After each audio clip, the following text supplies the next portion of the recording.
14 judges and magistrates are seeking to stop disciplinary action started against them by the Judicial Council in connection with allegation of bribery. The 14 are among 22 alleged to have taken bribes and whose conduct was captured in a 3-hour investigative report by journalist Anas Arimayao Anas. They were seeking a Supreme Court declaration that the action breaches the law, arguing, among other things, that at no point has any material evidence been presented to them. So what are the implications of this action? Can a disciplinary process started by the Judicial Council be stopped through the application of law? This is today's big story. My name is Aisha Brian.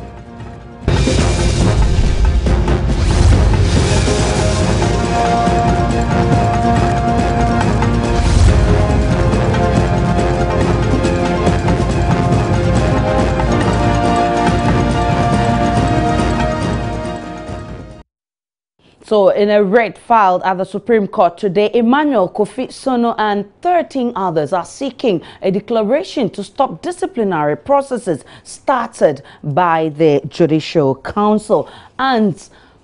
But how really is this possible, and how will that impact on the disciplinary process? Also, 3 out of the 22 magistrates and circuit court judges suspended on allegations of bribery have been cleared of wrongdoing at disciplinary committee proceedings of the Judicial Council. Now, Prussia Circuit Court Judge Frank Ashite Ado, Tepat Circuit Court Judge Keichiri Aka Ousu and Kofi Ahiagbo were acquitted Thursday afternoon after watching the video evidence cataloguing the alleged act. Frank A. Ado was a victim of mistaken identity, as the judge alleged to have collected bribes is stationed at Kaswa in the central region. We're now joined by a private legal practitioner, Victor Kojoga Adawudu. Welcome to the show.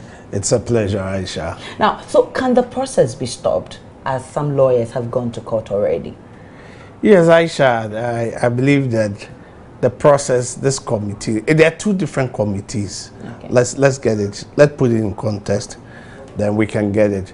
Now, one committee is set up, or one committee is that the Chief Justice must determine whether on the face value of what is being brought, the petition, the High Court judges, that's the 12, there is any case against them to answer. Right. Then that's when a committee will be set. So that is for the High Court judges. Okay. Now, if you look at the lower court judges, those from Circuit Court and Magistrate Court, they are facing a committee of the Judicial Council. Right. That's the disciplinary committee. If you look at the articles that makes the Judicial Council and others, it is in the right place. Right. Now, if I get the government or the trust of this case, is that they are saying that they were not heard. They were not given the benefit of a fair trial, being heard until they were suspended. Okay. Now, it is on the principle that you have to listen to 2 parties, the sides of the story, okay, the 2 parties. But the tape clearly shows that you're taking bribe, which is a crime. No, it doesn't. It doesn't really. Okay. The fact that somebody gives an envelope to somebody, okay, you don't know what's the content, and the picture is taken. Is it different from those who were heard of being communicated with that, okay, I want you to release my client, he committed ABC crime, and I want you to release, and then the judge is like, what if I release him and he comes out and what they are saying is that they were just given letter, there has not been established any misconduct, nothing, and they were not given any opportunity. All that they heard was that you have been invited, you've been given a letter that replied to this allegation before the suspension was done. Right. And, you know, setup, administrative setup, or everywhere you work, it is believed that when there is any issue, you should be given a query you answer the query before you will be suspended. Right. Now, that's the government they are looking at. Now, if you look at the committee itself, because it is a disciplinary committee of the Judicial Council, the law allows them that they should do it. Okay. And they have also raised an issue and saying that without even listening to me, you suspended me. And you've not even shown me evidence And of anything, why you are I haven't even suspending seen me. the tape. Okay. So what will that mean to any disciplinary process, you know, against them? I think what they are seeking is that if the committee continues, anything that the committee would do, they would come and raise legal issues With it. and say that we were not given a fair trial, we were not given the opportunity. So they are saying that even the initial process was started on a wrong footing. However, if the committee sits and they are giving them the opportunity that let's listen to you, just like today, some of the judges had been absolved from all this. It was an issue of mistaken identity. One of my friends, my colleagues, Right. we were together. Okay. I hear he was also absolved today. Okay. That in this matter, you know, so that's why for me it is very delicate matter we need to look at. So these lawyers have the legal backing to stop the disciplinary procedure. Definitely, they go to court to ask, because if you breach that rule, everything that is founded on that rule becomes null and void. It's a nullity. So, but it is a legal position, and in law, it is not like 1 + 1 is 2. It's not straightforward. So has there been any precedents, like has it happened before that you know, a disciplinary action has been stopped by, you know, the Supreme Court? No, not really. What happens more of the time is that after the disciplinary committee sits and there are loopholes or things that have been done are not done in accordance with the law, one person can go to court and say that the process has not been done well. I was not given a fair trial in this matter. So the High Court should quash that decision. And the High Court has a power to quash it. But now that it just started, the trial has not even started. It is a novel matter that has come. And I believe that with this, it's a legal issue. Any judge can look at it at any time. And I believe that the committee, knowing that they also have to give them the opportunity, because the law says that when disciplinary action is being taken against any judicial officer who presides over the lower court, he has to be presented by his lawyer or he himself. So they will definitely go to the committee meeting with their lawyers. And their lawyers will be given the opportunity to cross-examine their accuser. So can it ever happen that if the basis for which they're being dismissed or the disciplinary action is being taken, if they have a case, could it be that they could be recalled to work? It will just say what has been done so far. If the court holds that, yes, their rights were trampled upon, or that principle of audit ad patrum was breached, it will just say that this was not done properly. And the committee can restart its process. So for me, I believe that it's an issue that we should give the committee opportunity to work, because their rights will be heard. They'll be represented by legal counsel. And I'm happy. Actually, when society started, of what we have heard from the media, a lot of people haven't seen the clip, and they started as if all judges were corrupt, as if all judges. And today, three people have been, and you know, they had families, they have friends, they have people. We will come to that. Let me pick Elton John Brobe, our correspondent at the court. Good evening, Elton. Yes, good evening. Elton, you've been following today's proceedings very closely. So what updates do you have? Well, they are yet to finish the hearing today. From the information I've picked, they are left with three more judges, and then they will call it a day, because they want to finish it, and then they can report back to the Chief Justice, or looking at the new development that has, emerged, it doesn't look like we've seen the last of this. And hopefully for the judges beyond the 14 who've gone to court, the others, cooperating with the investigative team to get to the bottom of this particular matter. So what can you tell us also about the 14 justices seeking to stop the disciplinary action against them? Well, their main point, according to their lawyer, John Bribery, is that due process was not followed before the judges were summoned to appear before the disciplinary committee. And for that reason, they are in court, and they are before the court seeking just two declarations that the proceedings by the Judicial Council against the judges is contrary to law or due process, and that the panel constituted by the Chief Justice, and the panel is made up of Supreme Court Judge Justice Osei, who is the chairperson, Victor Beho, who is representing the President, Joe Beecham, former DBA President, Colonel Getcher Asante of the Legal Department of the Ghana Armed Forces, and a representative from the AG's office. Their contention, as contained in the statement of claim, is that so far as the power to conduct disciplinary proceedings against the judges is vested in the charge of the High Court or some judicial officer appointed for the purpose by the Chief Justice. The current disciplinary committee is bereft of jurisdiction to investigate the plaintiff. Secondly, they are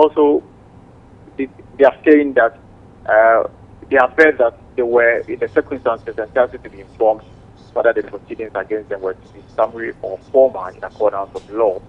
Their contention is that as far as the penalty attached to the misconduct alleged against them depended on whether the proceedings were summary or formal, the judges were entitled to be informed of the nature of the proceedings being instituted against them, and none of this has been complied with. Elton, have you had the chance to speak with any of the lawyers of the indicted justices? No, but their lawyer, John Bribery, has been speaking on behalf of them, and he is against what is going on. He's before the court. He even contended the suspension announced in the media by the Judicial Secretary, and he's saying that it was done in bad faith. They eventually contended everything. Well, many thanks to you, Elton John Bribery. Let's come back to the studio. You know, someone like Frank A. Addo, the Prestia Circuit Court magistrate, court judge, who was set free because he had the issue of mistaken identity. This guy, I think his reputation, has been tarnished, and it's a whole lot of issues. Can this guy sue? No, definitely he can. Definitely he can sue. Because he's been defamed, he's been traumatized, and his family, friends and others. But this is also an issue that it is about your office, and your office, working with your office. It had happened before where a judicial officer also's position was terminated. He went to the High Court, and he won in the High Court. He got actually to the Supreme Court, and today he's still there, right, and he's the High Court judge.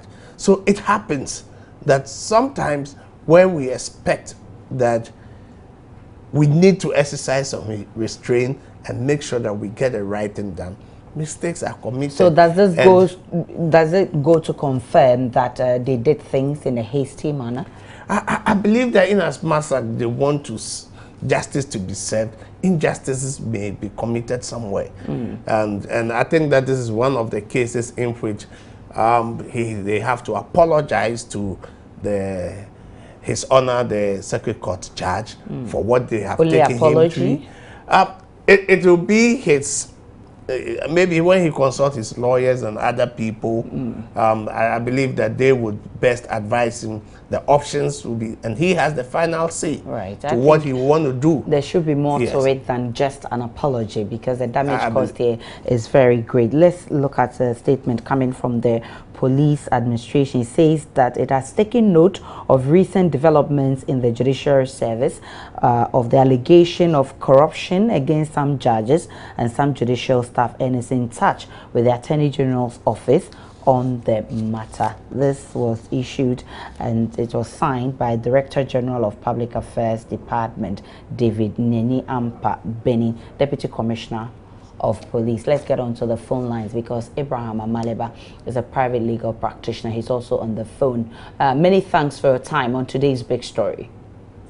Thank you for having me. So many Ghanaians may see the action by these 14 judges as very courageous, as the public outcry over the bribe allegations has been immense. Do you think it was necessary for them to go to court to stop an ongoing disciplinary action started by the Chief Justice? Well, I don't know, but I expect that anybody whose back is to the wall will do anything to survive. Right. So they go into court is a means by which they want to stay afloat. It is their right to go to court. If you feel that you are not being treated fairly, you can go to court. So the 14 judges are having their back to the wall, and they'll cling on to anything to survive. And so that's how I see it. And so if they were your client, you would actually advise they go to court? If they were my clients, I will give them the options, the various options, and I'll tell them which one is most strong and leave them to take a decision. Lawyers don't take decisions for clients. You give them options and then tell them the advantages of each of the options. And then they will then say that, okay, let's go to court, no, let's not go to court. Right. But I think that everybody has the right to go to court.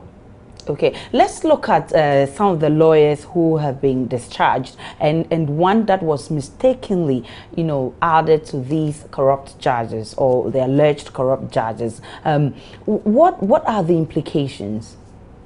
No, that is what the committee is supposed to be doing. That's why a committee is set up. The committee is supposed to establish what is called a prima facie case against each of these judges. If it turns out there was a mistaken identity, right, that is a good ground upon which you should ask the person to go scot-free.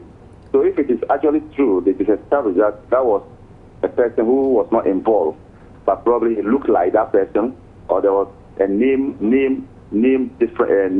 similarity, or that it was a case where the name was wrongly spelled, I think it is just proper to allow that. So the committee's work is not to necessarily look for the downfall of the persons who appear before them, but it's to give a fair platform for all parties to determine whether they were guilty or not. So, yes, we could. There are so many judges, so it's possible that you could have a mistaken identity. But there are concerns that this mistaken identity came out from the spelling or the wrong spelling of a name. So in this case, if the person in question wants to sue, who is he going to sue? The journalist or the Judicial Council? I don't know who put out the name. I don't know whether it is Anas who put out the name or it is the Judicial Secretary who put out the name. But if it is a genuine mistake, I don't think you can maintain any action against the Judicial Council. Genuine mistake means what? The genuine mistake means that you were going to spell Akosua and you spelled it Akoso.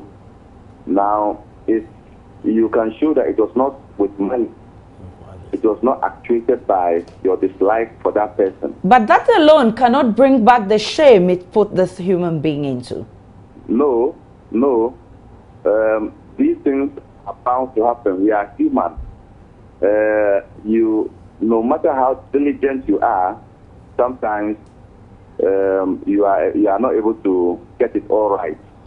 So that person, if that person can show that this was deliberately done to bring him into public ridicule, or he can show that the person who put out his name was doing that because he had an axe to grind with him, those things can be substantial enough for him to take action. But if it is a misspelling of name, and if there's a name that is similar to that, then I think that it may be a genuine mistake.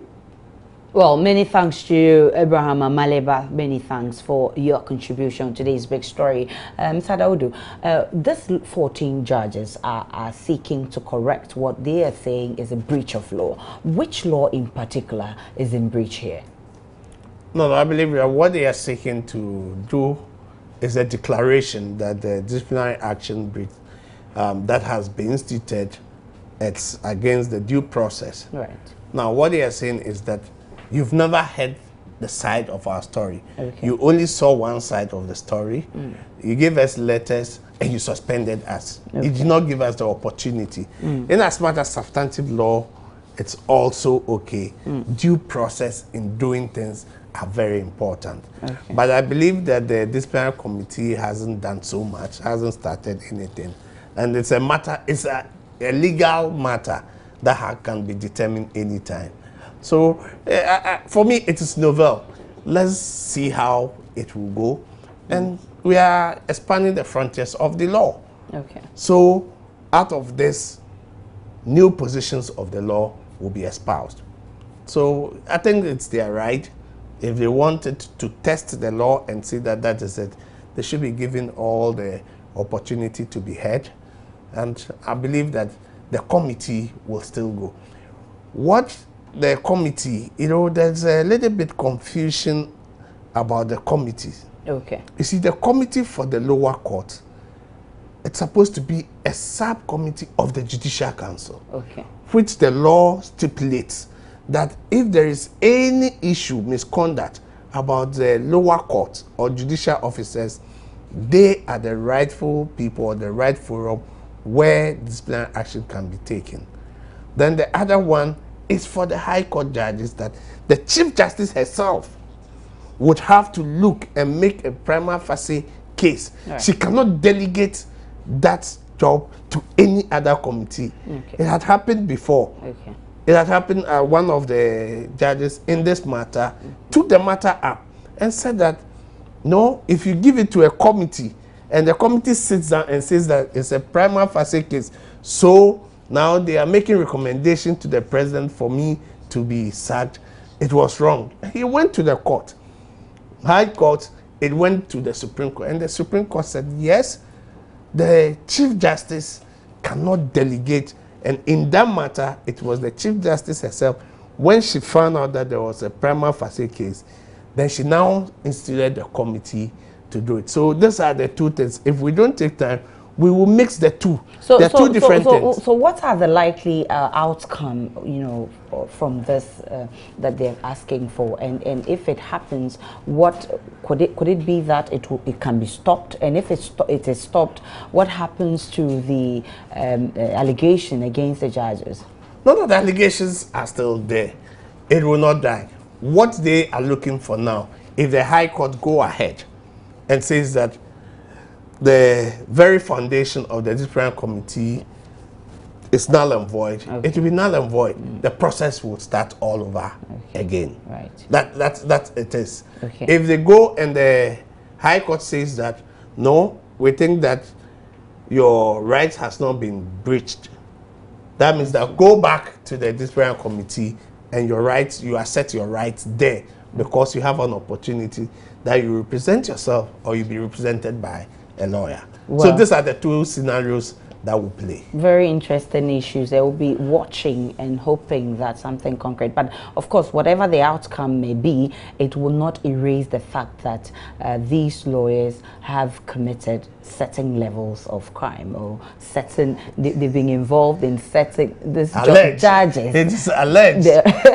You know, alleged. Yeah. They've been involved in corruption. Alleged corruption. Yeah. Yes. Okay. Until they are proven guilty by a competent committee or the court, you cannot say that it is. You know, I've had some experience as a practicing lawyer in this. So when it comes to this, it's not like you want to defend anybody or that. Won't they be any bias, because it's the same, their own friend judges who are on the committee who are supposed to be looking? No, I can't. One of the sad moments I have is that there is one judge who even on the tape, caught on the tape, there was a case of a colleague judge, high court judges who were before him. One was discharged, others were sentenced. And it was their colleague who sentenced colleague. Them. So it shows you that they dispense the justice. It is just that circumstances and others that have put this. And for me, it's also another opportunity to make sure we see how best we insulate judges from the public, because what is happening in the judiciary is a reflection of the society which we well, it is very important that they don't become partial or they're not biased towards this. I think that would rather strengthen the judicial service, because a lot of people are now, you know, thinking of, you know, the image has been dented, and so how they handle this case would either tarnish their image further or rather, you know, put some confidence in the public. I believe that in weakness we find strength. Exactly. This is the time that for this nation this had happened. We find ourselves in a difficult time. It's a difficult time for the judiciary. I believe that out of this we'll come strongly, and I just plead that people should exercise some circumspection and restraint, because what we have seen so far, I've been told about 5 of the circuit court judges and the magistrate have been cleared out of this. So we should not do the mudslinging here and there and says that I didn't have some French judges when they are passing say, oh, this is one of them. You know, we have judges where from the clip itself it says that they said no. Some were even ready to imprison the people. So we should not use the same brush for all the of people. Them. We must be very careful how we treat the issue. Many thanks to you. It's a pleasure, Aisha. Victor Daudu, for coming on the show. My name is Aisha Ibrahim. This is today's big story.